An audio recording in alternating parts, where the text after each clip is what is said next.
Bonjour les amis, pédaleurs vanlifers, enfin tout le monde, puisque c'est une vidéo qui aujourd'hui s'adresse un peu à tout le monde. Les vanlifers bien souvent font aussi du vélo, ils peuvent très bien se trouver dans ce coin. Les promeneurs aussi, voilà. Je suis donc heureux de retrouver les cyclistes avec une vidéo à vélo. Ça fait longtemps, n'est-ce pas? La forme revient petit à petit. Et donc il y aura aussi des films vélo et des films pour la van life, ou du moins pour ce qu'on peut aménager en petit véhicule. Aujourd'hui le programme c'est la véloroute de la Gouye et de la Mare, ici dans les Pyrénées-Orientales, entre Bages où je me trouve et Saint-Cyprien plage. Je ne me souviens pas du kilométrage, mais en tout cas dans les 20 km ou beaucoup moins. Nous verrons cela au départ. Et donc ici, je suis arrivé de Saint-Genis-des-Fontaines, de chez moi. Il y a 10 km d'ici. Et je suis à quelques 300-400 mètres du départ de la Gouye et de la Mare. Vous verrez, c'est pas mal. Le seul problème, je crois, sur cette véloroute, qui est pratiquement partout cimentée, c'est qu'il y a très peu d'ombre. Donc en été, il faut mener des bidons d'eau. Voilà, et puis n'oubliez pas le pastaga, n'est-ce pas? Alors, moment de réconfort avant l'effort, ça va être tout à plat. Par contre, pour venir de Saint-Genis-des-Fontaines, c'était principalement en montée. À votre santé, à tous, et soyez tous en bonne santé. Ciao. Ben voilà le kilomètre 0 de la Gouye et de la Mare, la véloroute de la Gouye et de la Mare. Et ici c'est direction la mer, donc pas environ 15 km. J'étais ici avant-hier et je suis revenu parce que 3/4 du film que j'ai pu faire n'était pas exploitable. Aujourd'hui donc je me suis dit je vais faire des vues en drone. J'ai tout amené pour le drone, sauf le drone. Faudrait que je m'achète un cerveau avec une mémoire. Allez bon, c'est parti de toute façon. Alors vous remarquerez qu'il n'y a pas d'arbres, il n'y a pas d'ombre en été, mieux prévoir de l'eau bien fraîche. Alors il y a bien quelques endroits avec un peu d'eau dans la Gouye là. Nous manquons d'eau dans les Pyrénées-Orientales. Et de notre côté là, il y a beaucoup d'endroits où il y a des inondations, je vous plains. Et si vous pouviez nous envoyer un peu d'eau, ça serait bien. Tiens là il y en a un peu plus. Alors on est en campagne, hein. Vous avez vu que la piste est bétonnée. Ça va être comme ça, 80%. Elle est en site propre, c'est-à-dire uniquement les cyclistes et les piétons, enfin bon bref, interdit aux véhicules. Et d'autre part, il y aura des endroits où, les agriculteurs ou les riverains pourront passer, mais bon, il n'y a jamais personne. Alors aujourd'hui, il y a du vent de mer. Je vais vers la mer, donc vous l'avez compris, j'ai le vent de face. Et donc j'ai mis l'assistance. Enfin, moins d'ombre. Nous allons arriver à l'endroit où il faut traverser la route qui va de Montesco à Villeneuve-de-la-Raho. Et youpi, un passage souterrain qui a été créé. Donc pas de problème pour passer ce lieu.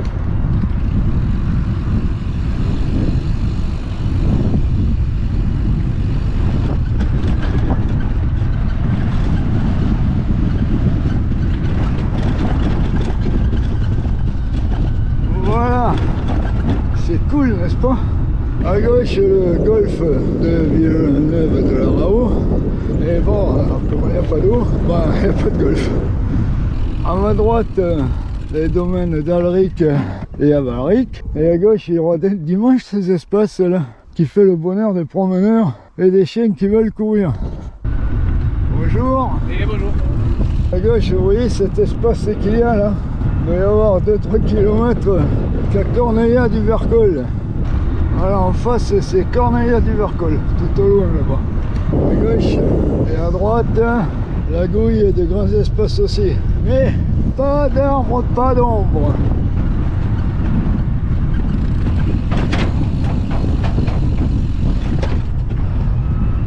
Toujours ces grands espaces, à droite des chevaux et la Gouye entre nous. Alors au départ il y avait un petit parking à l'entrée de la Gouye et de la Mare, et il y en aura plusieurs autres, notamment il y en a un ici, Corneilla, qui est bien pratique selon d'où vous voulez partir et si vous arrivez en voiture. Et puis un petit truc pour les vanlifers et autres, il n'y a pas grand monde et la barrière en hauteur est à 2,20 m.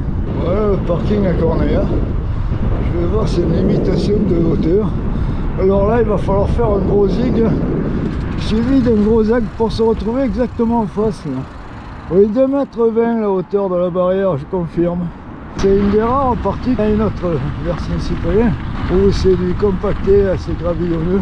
Mais bon, ça roule très très bien. Ici, on va traverser la route et prendre le bord et tracer en piste cyclable. Passer sous les deux ponts parce qu'il y a deux ponts, un pour la voie ferrée et le second pour la voie rapide qui va de Perpignan à Argelès, Port-Vendre, etc.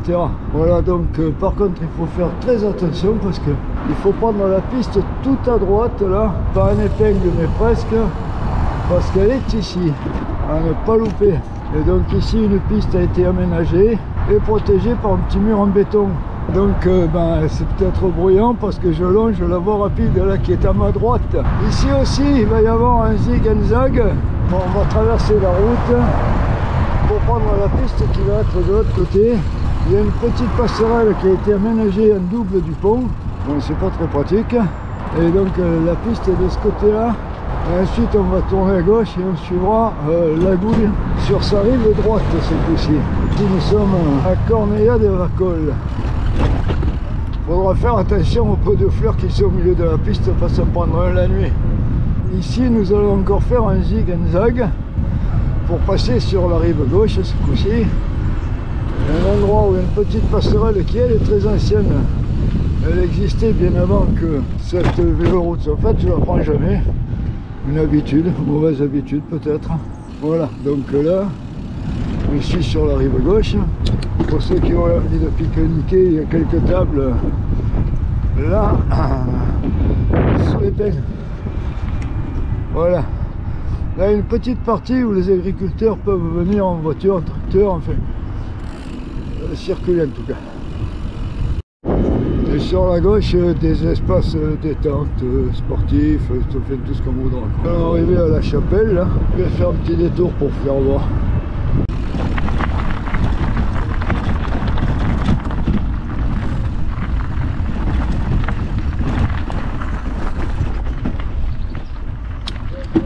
Un joli petit coin. Ici, lorsqu'il y a une grosse tramontane, c'est un lieu où on vient. Parce qu'il suffit de poser une table et on est abrité du vent de ce côté-là. Voilà. La chapelle, ou du moins une partie vue depuis la route. La fin de la partie qui est partagée avec les automobilistes, tracteurs et autres. Et on est à nouveau un site propre. Les pêchers sont en fleurs, là, les belles fleurs roses.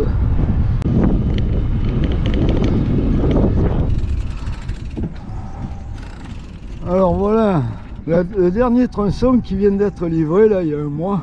Jusqu'à présent il fallait prendre sur la piste ou les sentiers qui sont sur l'autre rive.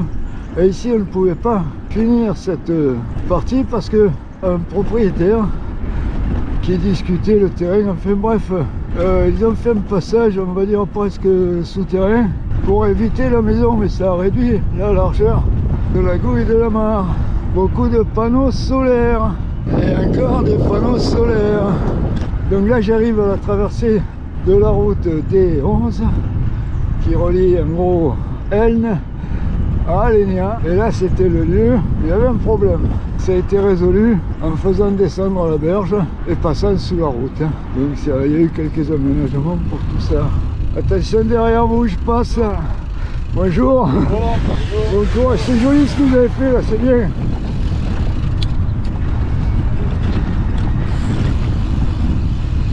Voilà, baisse la tête. Voilà, la prochaine traversée de route sera celle qui va de Saint-Cyprien à Alenia. Panneau solaire bizarre posé au sol.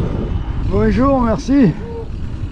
Alors la traversée de route ici, elle est pas top. Vous allez voir pourquoi. Il n'y a pas d'aménagement, donc il faut vraiment couper la route. Je crois qu'ils ont carrément oublié de faire le tracé au sol et de mettre des panneaux pour indiquer que les cyclistes peuvent traverser. Ça serait bien qu'ils le fassent. Voilà. Dans cette traversée de route là. Ah ça y est, j'ai rien dit. Ça y était pas avant-hier. mort de rire. Il suffit que je le dise pour que ça y soit. Voilà le stade d'Alenia, là aussi on coupe la route, coupe au montage, tout ça. Voilà. Là on a l'option terre ou l'option bitume. Mais c'est plus facile l'option terre parce qu'elle est en face, sinon il faut faire une épingle de cheveux ou presque. Voilà, là-bas il y aura encore une traversée de route. Et toujours pas d'ombre. Si vous baladez en été, baladez-vous avec un parasol. Voilà. Alors là, l'aménagement pour traverser la route et la gouille, il a été bizarrement fait, mais bon, ça le fait quoi. Voilà, on était sur la rive gauche.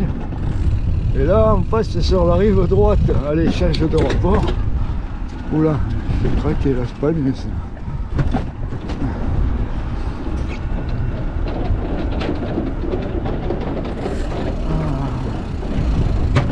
Voilà, Saint-Cyprien, 4 km 300.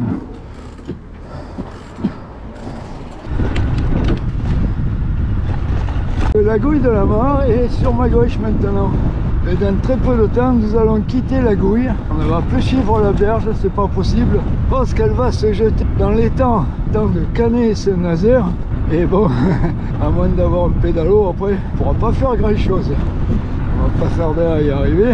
Donc lorsqu'on quittera la berge, eh bien, on va passer dans un petit coin. Ce sera à peu près le seul de tout le trajet où on pourra avoir de l'ombre avec les arbres qui bordent. Voilà, là je vais les quitter. Tiens, il y a un chasseur écologiste qui a tué un panneau là de la véloroute. Donc ici c'est du compacté, assez gravillonneux. Vous pouvez voir qu'il y a un peu d'ombre, ce qui n'est pas désagréable. Et dans le temps c'était un chemin, presque un sentier même. Il n'y avait pas grand monde. Et là depuis que la véloroute existe, eh bien on y croise beaucoup de monde.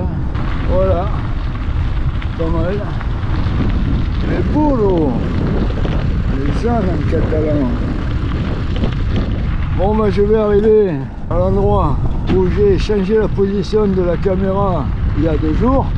Et du coup ben, cette partie là elle était pas trop mal filmée, donc je vais pas la refaire. Je vais m'arrêter ici, faire demi-tour et rentrer à la voiture, puisque pour faire vite j'ai pris la voiture et m'éviter un trajet qui m'aurait pris beaucoup de temps. Alors arrivé à ce point, j'ai 11 km 500 en arrondissant.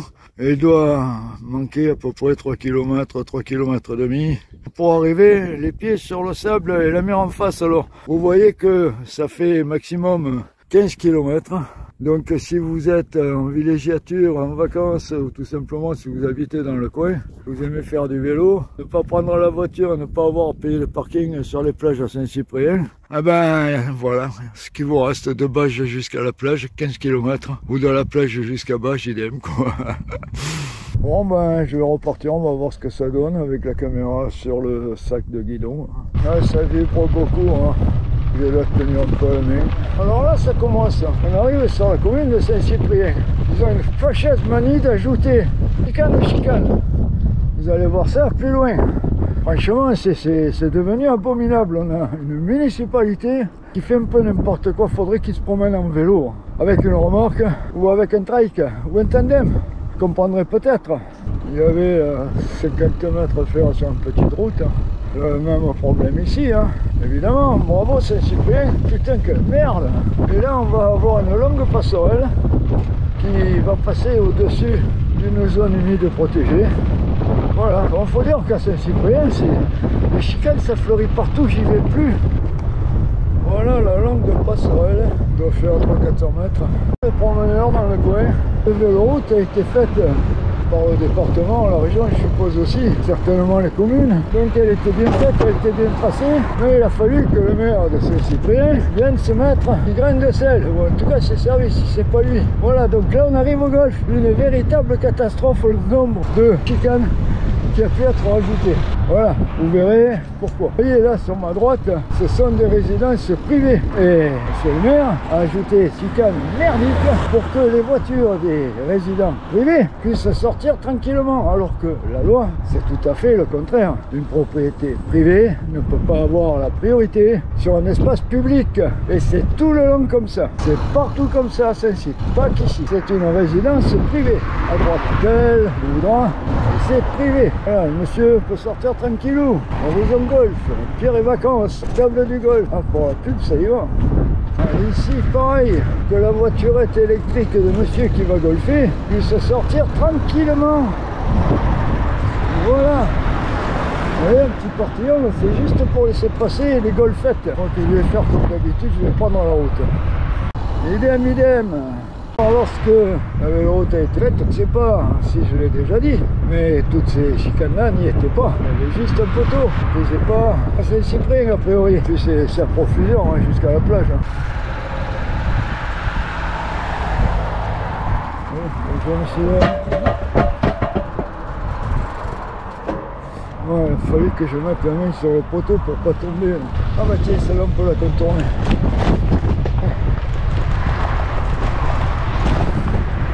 Avant que ces transformations soient réalisées, on pouvait faire une moyenne de plus de 20 km/h là. Actuellement, ben, je sais pas, la moyenne ne même pas être à 15 km/h. Hein.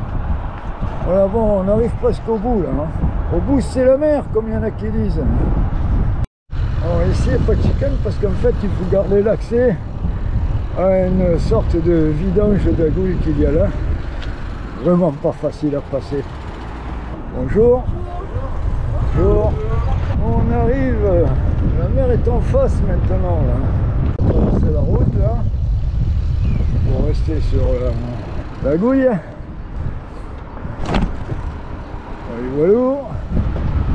voilà. Sensible.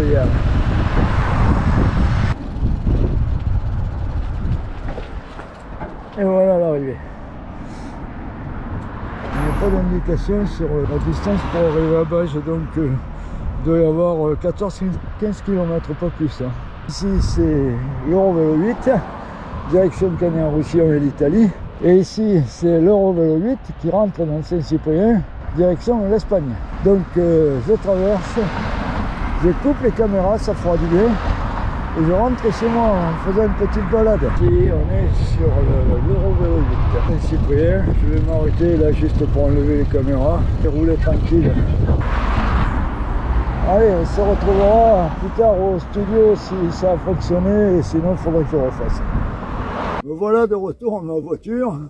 J'ai fait le trajet en voiture pour venir jusqu'ici puisque cette véloroute, j'ai déjà parcouru dans son entièreté avant-hier, donc j'avais pas envie de me retaper toutes ces montées et puis ça me faisait perdre du temps. Donc cette véloroute de la Gouille de la Mort, elle est très bien, elle est très roulante, elle est sécurisée puisque la majorité des lieux où on roule sont bétonnés et uniquement réservés aux vélos, piétons et autres. C'est à plat, ce qui n'est pas négligeable, il n'y a aucun effort à faire. Hein. Que vous soyez en vélo de route ou autre, je veux dire même les gens en roller ou skate ou autre peuvent rouler là-dessus, je pense sans problème. Elle n'est pas longue, elle fait que 15 km, même pas, donc un aller-retour si vous êtes dans le coin, vous serez vite fait à la plage et les pieds sur le sable si vous êtes sur Bages par exemple. Donc 15 km au maximum, ça va vous prendre 1 heure si vous roulez peinard. Le seul point d'ombre que je vois à cette véloroute, c'est qu'il n'y a pas d'ombre justement, il n'y a pas d'arbre. Donc à éviter de faire en été, faites-le plutôt en hiver quand il y a du beau temps ou à la mi-saison. Voilà, je vous mettrai quelques cartes pour vous donner quelques indications sur la vidéo là. Et la prochaine vidéo, ce sera pour les pédaleurs, les essais du trike que j'ai motorisé, voir exactement ce que ça donne, surtout après la reprogrammation du moteur. Et pour les van lifers, le sujet sera l'électricité, les besoins qu'on peut vraiment avoir pour les petites balades. Hein. Je ne parle pas de voyage au long cours. Encore que bon, ça sera évoqué, mais bon, je parlerai de ce qu'on a besoin pour un petit week-end ou un petit déplacement et comment bricoler quelque chose qui soit utile et pas encombrant et pas lourd. Voilà. Donc les amis, à bientôt. Je traîne qu'avec vous. Tchin tchin.